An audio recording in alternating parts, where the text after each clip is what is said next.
Hello student, now we are learning class 12 commerce business study. Okay, in business study our topic is running organization. Okay, in organization today we will learn functional organization. Okay, we will learn in detail about first functional organization. Now, what is meaning of functional organization? Functional structure of organization means grouping together the entire work into various departments and entrusting these departments to experienced specialist. Okay. According to the nature of work, it is divided to various department. Okay. जो किसी संस्था के द्वारा अलग अलग प्रकार की जितनी क्रियाएं की जाती हैं, जो कार्य उनकी विशेषता के आधार पर मीन्स उस डिपार्टमेंट की कार्य कुशलता के आधार पर डिपार्टमेंट की स्थापना की जाती है, अलग अलग प्रकार के डिपार्टमेंट की. ठीक है, उन डिपार्टमेंट्स में कौन कौन से डिपार्टमेंट आते हैं? Various department like personal department, finance department, working department, production department, etc. The functional head are provided functional authority to look after their departments, and these head are accountable to the managing director and manager. देखो बच्चों, functional organisation में जो क्रियात्मक संगठन या कार्यशीलता के आधार पर जो संगठन होते हैं, उस संगठन में ऐसे संगठन की स्थापना की जाती है जो अपनी कार्य कुशलता के आधार पर कार्य करते हैं. जैसे विपणन विभाग हुआ, मार्केटिंग विभाग हुआ, जैसे प्रोडक्शन डिपार्टमेंट. ठीक है, अलग अलग डिपार्टमेंट में संस्था को बांटा जाता है. ठीक, अब उन कार्य को करवाने के लिए फंक्शनल अथॉरिटी को प्रोवाइड कराया जाता है. मींस फंक्शनल हेड को नियुक्त किया जाता है. ठीक है, और ये जो फंक्शनल हेड होता है, जो क्रियाशीलता के आधार पर जो संगठन की स्थापना की गई है, उसका जो हेड होता है, वो हेड अकाउंटेबल रहता है किसके प्रति? Managing director and manager. मतलब जैसे प्रोडक्शन डिपार्टमेंट हुआ, प्रोडक्शन ऑर्गेनाइजेशन हुई. ठीक है, प्रोडक्शन ऑर्गेनाइजेशन में प्रोडक्शन का कार्य किया गया. अब प्रोडक्शन का कार्य किसके अंडर में किया गया? प्रोडक्शन हेड के अंदर. ठीक है, उसके अंडर में, प्रोडक्शन हेड के अंडर में कार्य पूर्ण हुआ. अब ये प्रोडक्शन हेड जो होता है वो किसके प्रति अकाउंटेबल रहता है? मींस जवाबदेह रहता है. वो रहेगा उसकी वो जवाबदारी मींस किसके प्रति जवाबदार रहेगा? मैनेजिंग डायरेक्टर के प्रति या मैनेजर के प्रति. जैसे एक और एग्जांपल, फाइनेंस डिपार्टमेंट. ठीक है, एक जो डिपार्टमेंट, जैसे संस्था में किसी बिजनेस में अलग अलग डिपार्टमेंट होता है. ठीक है, उन्हें कहते हैं क्रियाशीलता के आधार पर संगठन. मींस उस डिपार्टमेंट में सारे जो व्यक्ति रहते हैं, ठीक है, वो सारे उस विभाग से संबंधित एक्सपर्ट रहते हैं. ठीक है, एक फाइनेंस डिपार्टमेंट हो गया, प्रोडक्शन डिपार्टमेंट हो गया, मार्केटिंग डिपार्टमेंट. वो अपनी कार्यकुशलता के आधार पर उस डिपार्टमेंट में नियुक्त है. ठीक है, उस डिपार्टमेंट का एक हेड भी होगा, उस हेड के अंडर में कार्य करेंगे. ठीक है, अब वो हेड किसके प्रति जवाबदार रहेगा? मींस अकाउंटेबल रहेगा मैनेजिंग डायरेक्टर और मैनेजर के प्रति. ठीक है, यह है फंक्शनल ऑर्गेनाइजेशन, क्रियात्मक संगठन या कार्यशीलता के आधार पर संगठन. ठीक है बच्चों, I hope you have understood this. Okay. Okay, student. After learning meaning of functional organization, we will learn now characteristic of functional organization. Okay. Now, first characteristic is various departments are created for basic and specialized activities. Okay. Functional organisation में कार्य कुशलता के आधार पर छोटे छोटे भागों में departments का गठन किया जाता है. ठीक है, अलग अलग डिपार्टमेंट्स का गठन किया जाता है. ठीक. Second characteristic is for each unit a specialist is appointed. हर एक डिपार्टमेंट में, ठीक है, एक विशेषज्ञ की नियुक्ति की जाती है. ठीक है, फंक्शनल ऑर्गेनाइजेशन में. थर्ड है specialist issue orders and instruction to the employees of their concern department.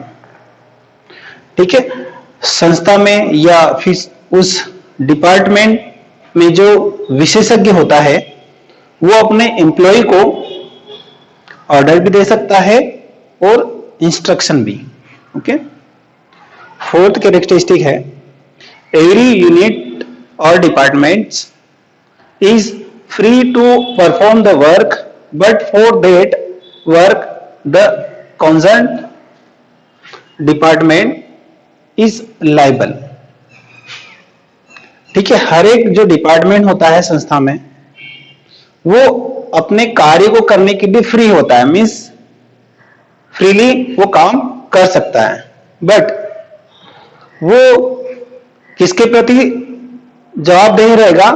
संस्था के प्रति. ठीक है, मींस उन्होंने कार्य जो किया है उसकी जवाबदेही रहेगी संस्था के प्रति. ठीक है, लायबल किसके प्रति रहेंगे? वो डिपार्टमेंट्स, कंसर्न डिपार्टमेंट के प्रति. फिफ्थ है according to the nature of work the authority flows from top to bottom. ठीक है, इसकी जो प्रकृति, जो फंक्शनल ऑर्गेनाइजेशन की प्रकृति कैसी रहती है, उसमें जो अथॉरिटी और जो ऑर्डर्स दिए जाते हैं उनका फ्लो कैसा रहता है? टॉप से बॉटम की, मीन्स ऊपर से नीचे की ओर. Okay students, now we have studied characteristic of functional organization. Okay student, after characteristic we will learn merits of functional organization. Okay, now first merit is promotes specialization. ठीक है, functional organisation में विशिष्टीकरण को प्रोत्साहन दिया जाता है. now this structure is based on specialization. ठीक है, ये जो स्ट्रक्चर होता है फंक्शनल ऑर्गेनाइजेशन का वो किस पर आधारित होता है? विशिष्टीकरण पर आधारित. ठीक, एन एम्प्लॉई और specialist perform same type of work. ठीक है, इस ऑर्गेनाइजेशन में एक व्यक्ति या एक विशेषज्ञ एक ही प्रकार का कार्य करता रहता है. ठीक है, उससे क्या होगा? Work which promotes specialisation and makes them more efficient. एक कर्मचारी, एक एम्प्लॉई इस प्रकार के ऑर्गेनाइजेशन में एक ही प्रकार का कार्य लंबे समय तक करता रहता है, उससे क्या होगा? वो और अधिक दक्ष बनेगा और अधिक विशेषज्ञ बन जाएगा उस कार्य का. ठीक है, और उससे क्या होगा? संस्था का, ऑर्गेनाइजेशन का काम कम समय में होगा,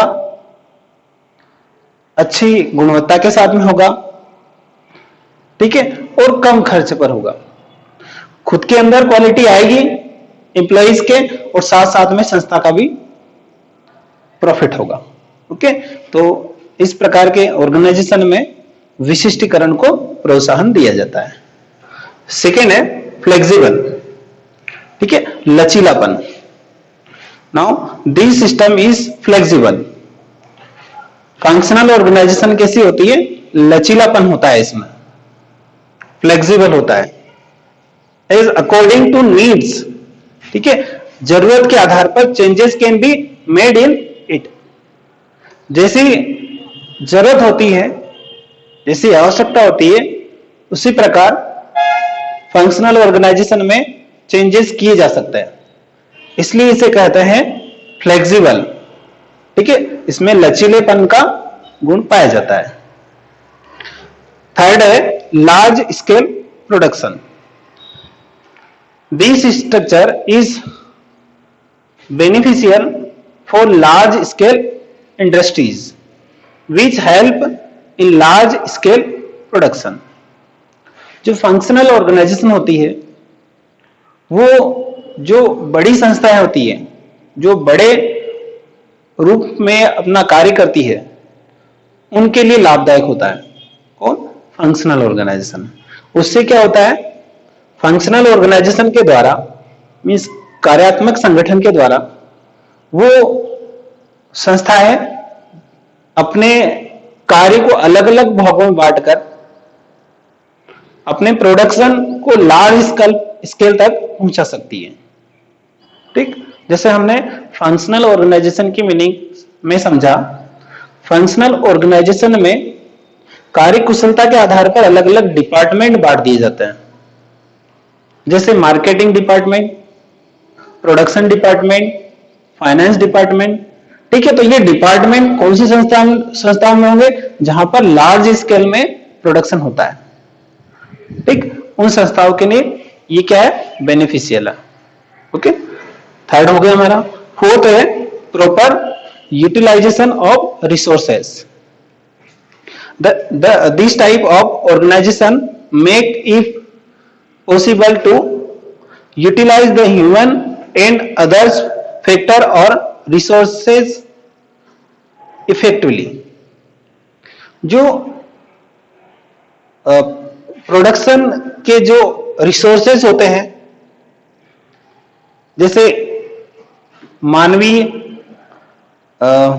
और भी अदर जो रिसोर्सेस होते हैं जिनके द्वारा प्रोडक्शन होता है, प्रोडक्शन का कार्य होता है, उनका यूटिलाइजेशन होता है।